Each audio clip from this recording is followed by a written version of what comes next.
अस्सलाम वालेकुम 9th class. बेटा उम्मीद है आप सब घर में खैरियत से होंगे। ऑनलाइन लेक्चर क्लास 9 फिजिक्स में हमारा चैप्टर नंबर 5 चल रहा है। बेटा जैसे डिसाइड हुआ था कि वो चैप्टर डिसाइड करेंगे, हम वो चैप्टर सेलेक्ट करेंगे जिनका weightage board point of view से कम है, ठीक है, ताकि आपका ये जो ड्यूरिंग टाइम वाला सेशन जो है, ठीक है, कोरोना वायरस की वजह से, ताकि आप घर में इन टच रहें अपनी स्टडी से। टू द पॉइंट अगर हम बात करें, आज का हमारा लेक्चर नंबर 3 है variation of ji with altitude. सबसे पहले मैं आपको इंट्रोड्यूस करवा दूं ये स्मॉल जी होता क्या है। बेटा आपने चैप्टर नंबर 2 में जो लेक्चर था, ऑनलाइन लेक्चर, वहां पर भी पढ़ा था जी ग्रेविटेशनल एक्सेलरेशन, ठीक है। ग्रेविटेशनल एक्सेलरेशन की वैल्यू जो है ये अर्थ पर हर जगह पर कांस्टेंट नहीं रहती, ठीक है। जैसे जैसे हाइट इंक्रीज होती है, ठीक है, हम जमीन की सतह से ऊपर की तरफ जाते हैं तो इसकी वैल्यू जो है ये रिड्यूस होती है। तो चूंकि वैल्यू ऑफ जी रिड्यूस होती है, इस वजह से वेट वाला जो कॉन्सेप्ट है वो भी चेंज होगा। ऑब्वियसली अगर एक ऑब्जेक्ट का वेट अर्थ सरफेस पर, ठीक है, जमीन की सतह के ऊपर एक स्पेसिफिक है, तो जैसे ही वो ऑब्जेक्ट जमीन की सतह से ऊपर जाएगा, हाइट पर जाएगा, तो वहां उसका वेट रिड्यूस होता रहेगा। वेट चूंकि मैस और ग्रेविटेशन एक्सेलरेशन पर डिपेंड करता है, इस वजह से ये चीज मैं आपको बता रहा हूँ। चलिए आज के टॉपिक में बेटा हमने ये पढ़ना है कि ग्रेविटेशनल एक्सेलरेशन की वैल्यू जमीन की सतह से, सरफेस ऑफ अर्थ से ऊपर जाते हुए कैसे रिड्यूस होती है और इसकी रिजेम्बलेंस करनी स्पेसिफिक वैल्यू के साथ, ठीक है। और आज इसकी जो है कुछ जनरल डिस्कशन करनी है। देखिए बेटा यहाँ पे ना मैंने दो इक्वेशंस लिखी हुई हैं। एक इक्वेशन है g equals to G m divide by r square, ठीक है, m भी लिख सकते हैं आप। देखिए ये इक्वेशन मैंने मैस ऑफ अर्थ से निकाली है। मैस ऑफ अर्थ अगर आप देखें तो वहां पर भी कुछ यही स्पेसिफिक वैल्यूज आपको नजर आ रही, वहां से मैंने g की वैल्यू को अकेला बचा दिया, ठीक है। अच्छा, अब ये वो एक्सप्रेशन है जो कि अर्थ सरफेस पर ग्रेविटेशनल एक्सेलरेशन फाइंड आउट करने के लिए इस्तेमाल होती है। वो एक्सप्रेशन जो अर्थ सरफेस पर ग्रेविटेशनल एक्सेलरेशन वैल्यू इस्तेमाल करने के लिए। जबकि नीचे पर अगर आप इक्वेशन देखें, यहाँ पर कुछ सिचुएशन चेंज है। G H equal to G M divide by R plus H का होल स्क्वायर। अब ये आर प्लस एच क्या है? देखिए अगर आप यहाँ गौर करें, यहाँ पर ये अर्थ सरफेस है, ठीक है, और ये इसका रेडियस है आर, रेडियस आर, और जमीन की सतह से कुछ हाइट पर, उस हाइट को हम कहते हैं बेटा ऑल्टीट्यूड। क्या कहते हैं? Altitude. The perpendicular distance from the sea level, ठीक है, सतह समुद्र से ऊपर की तरफ जो हाइट होगी उसे हम ऑल्टीट्यूड कहेंगे, ठीक है। यहाँ मैं डेफिनेशन लिख देता हूँ। The perpendicular distance, the perpendicular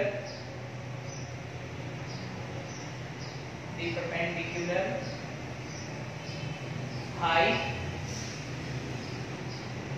from the surface of earth, surface of earth कहते हैं, या surface of sea level कहते हैं, या फिर sea surface, surface of sea, ठीक है। अर्थ की कह सकते हैं आप इसको, इसे हम कहेंगे ऑल्टीट्यूड, और इसे x से रिप्रेजेंट किया गया है। अच्छा, अब इसकी एक्सप्रेशन जो है वो कुछ ऐसे है। अच्छा, अब मैं यहाँ पे दोबारा क्लियर कर दूं, ये जो टोटल डिस्टेंस हो जाएगा बेटा, ये कहलाएगा r प्लस h। क्या कहलाएगा? r प्लस h, क्योंकि इसमें इस पूरे हाइट में जमीन का रेडियस भी है और वो हाइट भी है जो एक स्पेसिफिक पॉइंट से। अब यहाँ पर ये मैंने आपको एक पॉइंट बनाया है, ये एक सैटेलाइट है, ठीक है, जो जमीन के गिर्द घूम रहा है, ठीक है।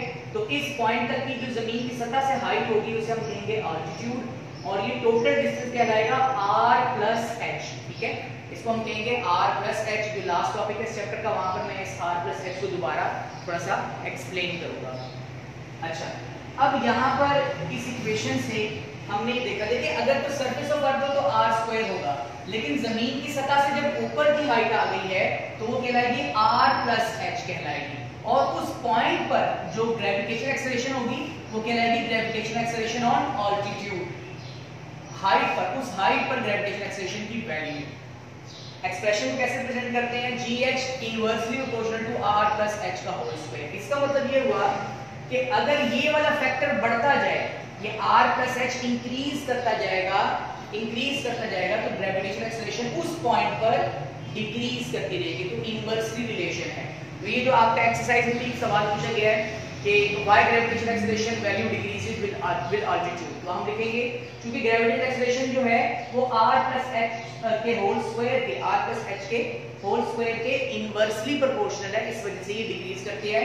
जैसे एक ऑब्जेक्ट जमीन की सतह से हाइट पर जाएगा, ऊपर की तरफ जाएगा, वहां पर इसकी वैल्यू कम हो जाएगी बनिस्बत अर्थ के।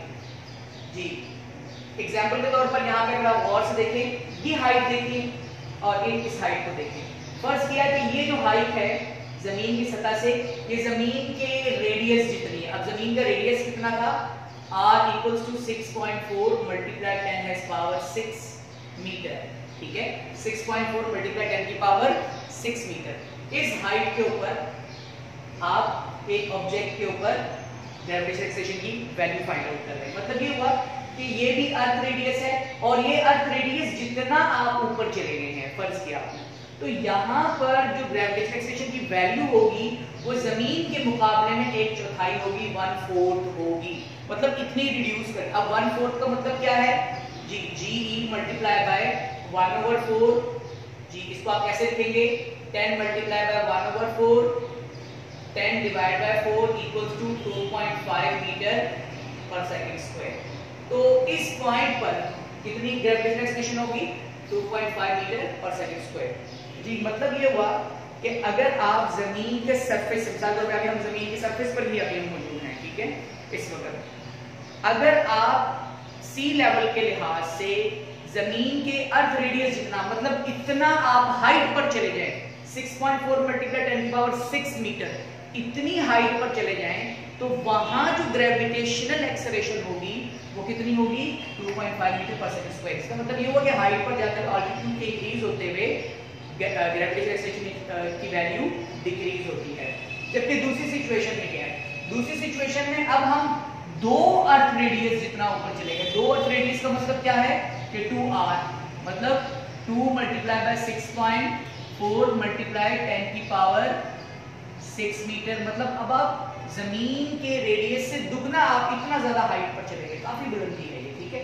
तो अब इस पॉइंट पर जो ग्रेविटेशनल एक्सेलरेशन की वैल्यू होगी बेटा, वो होगी 1/9 जमीन के मुकाबले में। 1/9 का मतलब क्या हो गया, GE मल्टीप्लाई बाय 1/9, GE का मतलब है gravitational acceleration on earth G, 10 multiply by 1/9, तो मेरे ख्याल से ये 10/9 इक्वल्स टू 1.1 शायद आएगा, ठीक है, चेक कीजिएगा आप इसको, मीटर पर सेकंड स्क्वायर, ठीक हो गया। तो जैसे जैसे हम हाइट पर गए, देखिए एक अर्थ रेडियस पर 1/4 है, 2 अर्थ रेडियस पर 1/9 है। ये बेटा बहुत इंपॉर्टेंट आपका MCQ पूछा जाता है, ठीक है। अच्छा, बेसिकली इस टॉपिक में हमें समझ के आ रही है।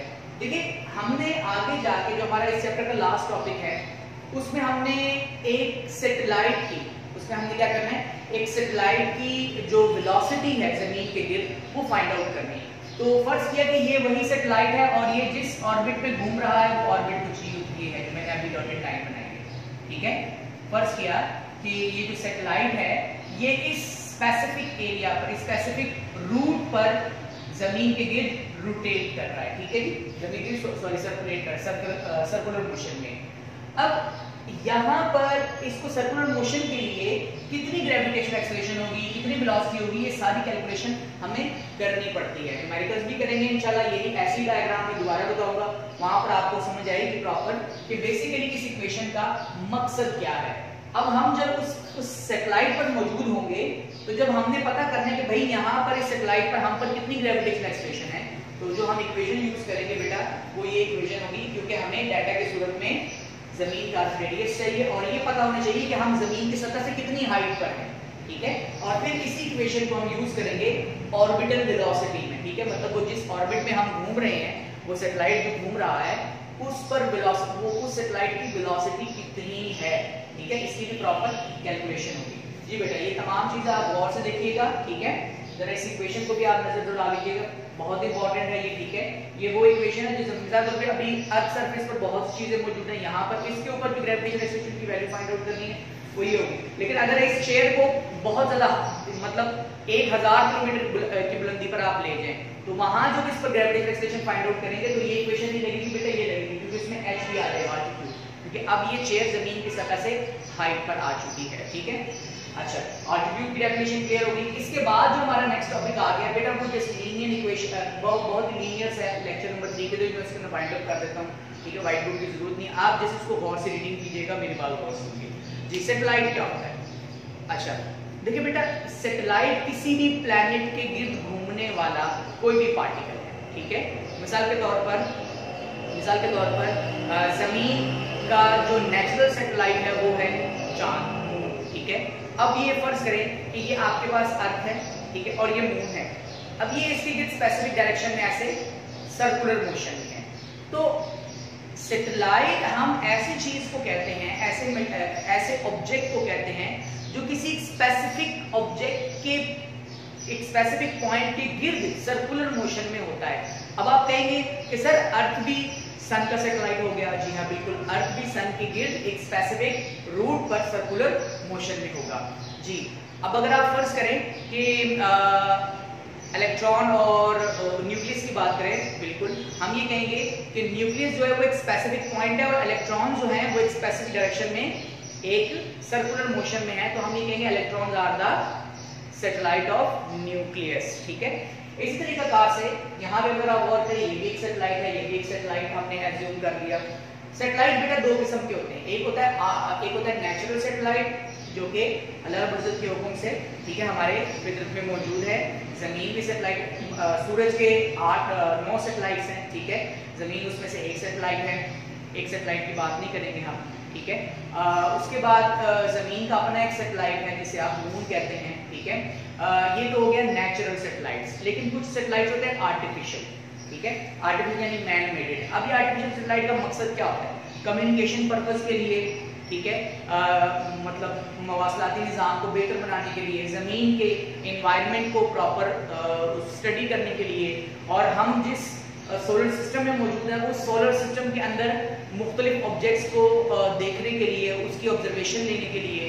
तो ये तमाम काम आपका आर्टिफिशियल सैटेलाइट करता है। आर्टिफिशियल सैटेलाइट में बेटा एक इंपॉर्टेंट सैटेलाइट आ जाता है कम्युनिकेशन सैटेलाइट, ठीक है। कम्युनिकेशन सैटेलाइट मतलब ये हो गया जो कम्युनिकेशन पर्पस के लिए, डाटा के ट्रांसफरेंस के लिए इस्तेमाल होता है, ठीक है। आपने देखा होगा कि आपका डाटा इजीली एक जगह से दूसरी जगह कैसे ट्रांसफर होता है, थ्रू सैटेलाइट। उसमें से एक चैनल सैटेलाइट ही है। क्लियर हो गया? अच्छा, इसके बाद आपका फिर आ जाता है जियो स्टेशनरी सैटेलाइट। अब जियो स्टेशनरी सैटेलाइट क्या होता है? देखिए आपके नाम से ही जाहिर है, जियो का मतलब है अर्थ, स्टेशनरी का मतलब है रेस्ट कंडीशन, सैटेलाइट जिसके बारे में भी हम जिक्र कर रहे हैं। देखिए जियो स्टेशनरी सैटेलाइट ऐसे सैटेलाइट्स हैं जो कम्युनिकेशन पर्पस के लिए भी यूज होते हैं और जमीन के एक स्पेसिफिक पॉइंट पर जो है ना ऑब्जर्व किए रहते हैं। जैसे कि अगर मैं इसको यहाँ ड्रॉ करूँ, ठीक है, फर्ज करें कि ये एक सैटेलाइट है, इसी सैटेलाइट की बात करते हैं। ये एक सैटेलाइट है, ये सैटेलाइट कितने हिस्से की ऑब्जर्वेशन ले रहा है, ठीक है। तो जब ये अर्थ रोटेट करेगा तो इस सैटेलाइट को इसके साथ रोटेट करेंगे। फर्ज करें कि मैं अर्थ सैटेलाइट हूँ, मैं अर्थ प्लैनेट हूँ और ये मेरे गिर्द एक सैटेलाइट है जिसने मेरे साथ साथ घूमना है। तो मेरी अर्थ की अपनी रोटेशन के साथ साथ इसने भी अपने सर्कुलर मोशन के ऊपर रहना है ताकि वो एक स्पेसिफिक पॉइंट को ऑब्जर्व किया रहे। तो अब इस जियो स्टेशनरी सैटेलाइट की जो वेलोसिटी है वो अर्थ पॉइंट ऑफ व्यू से जीरो अपीयर होती है, लेकिन होती नहीं है बेटा, ठीक है। मतलब जब ये अर्थ रोटेट कर रहा होगा, जब इस अर्थ की रोटेशन होगी तो इस अर्थ की रोटेशन के साथ साथ ये सैटेलाइट भी इसके गिर्द घूम रहा होगा ताकि वो एक स्पेसिफिक पॉइंट को अपनी ऑब्जर्वेशन में रखे। ठीक हो गया जी, समझ आ रही है? तो हम ये एज्यूम करते हैं कि जियो स्टेशनरी सैटेलाइट की velocity with respect to earth zero होती है, ठीक है। ऐसा अपीयर होता है, मतलब आपको लगता है ऐसे जैसे कि जीरो है, लेकिन वो जीरो बेटा होती नहीं है। वो भी स्पेसिफिक डायरेक्शन में सर्कुलर मोशन में होता है। क्योंकि सैटेलाइट की सर्कुलर मोशन होती है और अर्थ की रोटेटरी मोशन होती है, इस वजह से इनकी हरकत आपस में जीरो महसूस होती है। मतलब आप रिलेटिव मोशन की बात करेंगे, रिलेटिव आपकी जो है ना उसकी कॉन्सेप्ट क्लियर हो जाता है, लेकिन इसकी वेलोसिटी जीरो नहीं होगी असल में। अच्छा जी, इसके बाद आपका आ जाता है जीपीएस, जी के ग्लोबल पोजीशनिंग सिस्टम। अगर आप पेज को फ्लिप करेंगे नेक्स्ट, आप जब देखेंगे नेक्स्ट पेज पर, तो वहां पर आपको जीपीएस की साइट पर नजर आएगा। जीपीएस क्या होता है? Global positioning system. Global positioning system एक ऐसा सिस्टम है जो कि अर्थ मतलब जमीन पर, जमीन के अंदर, हवा में, पहाड़ों में, ठीक है, और समुद्र के अंदर मुख्तलिफ ऑब्जेक्ट्स को देखने के लिए, लोकेशन फाइंड आउट करने के लिए, ठीक है, रेंजेस फाइंड आउट करने के लिए हम इसको इस्तेमाल करते हैं, ठीक है। इसकी स्पेसिफिक वेलोसिटी आई है 3.87 किलोमीटर पर सेकंड, ठीक है, वहां पे एक वैल्यू लिखी हुई है, तो वो आप देखेंगे।